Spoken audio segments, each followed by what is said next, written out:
मेरे प्रिय सनातन प्रेमियों, आप सभी को जय श्री हरि कृष्ण। और आज की वीडियो में हम बात करेंगे कि पूजा के समय दीपक जलाते समय हमें किस बत्ती का प्रयोग करना चाहिए, लंबी बत्ती का या फिर गोल बत्ती का।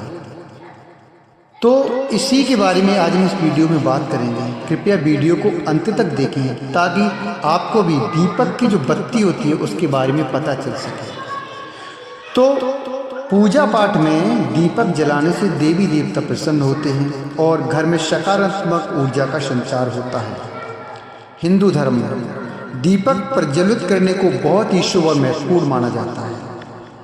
दीपक की लौ को अग्नि का प्रतीक माना जाता है और अग्नि में सभी कुछ शुद्ध करने की क्षमता होती है। इस वजह से इसे बहुत ही पावन और पवित्र माना गया है। सनातन परंपरा में दीपक जलाए बिना कोई भी पूजा पाठ संपन्न नहीं होती है, क्योंकि दीपक तो जलाना ही चाहिए। दीपक जलाने से देवी देवता प्रसन्न होते हैं और घर में सकारात्मक ऊर्जा का संचार होता है। घर में सकारात्मक ऊर्जा होने से घर में सुख शांति और खुशहाली बनी रहती है। तो दीपक जलाने के नियम क्या हैं? तो सबसे पहले हम जान लेते हैं कि दीपक हम जलाते कैसे हैं, उनके नियम क्या हैं। तो घर के मंदिर में दीपक जलाने के बहुत से फायदे देखने को मिलते हैं, लेकिन ज्योतिष में दीपक जलाने के भी कुछ नियम हैं।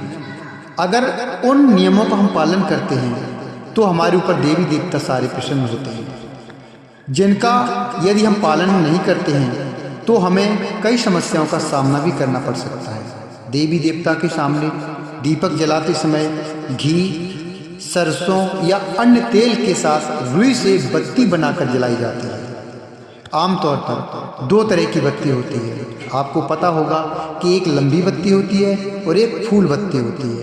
तो ये दो तरीके की बत्ती होती है। इनको हम कैसे जलाते हैं, कब जलाते हैं, कौन सी देवी देवता के सामने कौन सी बत्ती का प्रयोग करते हैं, क्योंकि दोनों बत्ती को जलाने का अलग अलग महत्व है। आइए हम आपको बताएंगे कि कौन सी बत्ती किस देवी देवता के सामने जलाना शुभ होता है। तो सबसे पहले हम बात कर लेते हैं लंबी बत्ती के बारे में कि लंबी बत्ती का हम यूज कहाँ पर करते हैं, लंबी बत्ती का प्रयोग हम कहाँ पर करते हैं। तो लंबी बत्ती जलाने से सुख समृद्धि, धन संपदा, ईश्वर में वृद्धि होती है।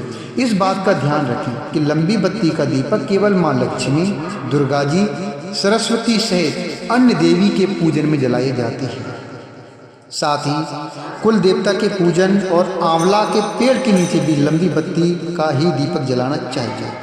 लक्ष्मी जी के सामने लंबी बत्ती का दीपक जलाने से धन की वृद्धि होती है और कुल देवता के समक्ष ये बत्ती जलाने से कुल में वृद्धि होती है।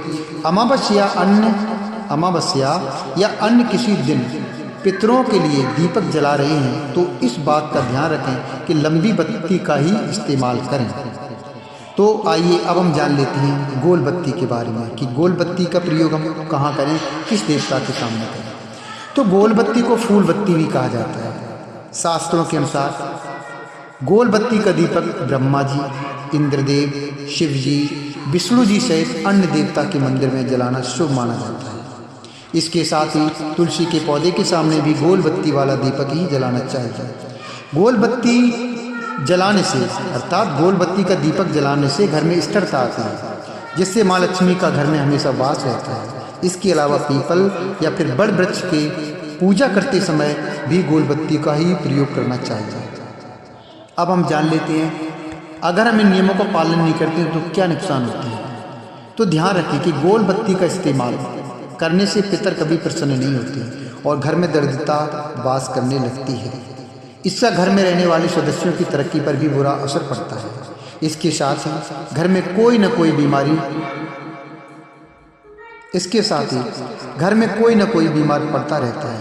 इसलिए घर में पितरों को प्रसन्न करने के लिए लंबी बत्ती का ही दीपक जलाना चाहिए। इसी तरह नवरात्रि या लक्ष्मी पूजन में गोल बत्ती का इस्तेमाल करने से माता रुष्ट होती हैं और घर की सुख समृद्धि नष्ट हो जाती है। मैं आशा करता हूँ मेरे प्रिय मित्रों, मेरे प्रिय सनातन प्रेमियों, ये वीडियो आपको ज़रूर पसंद आया होगा।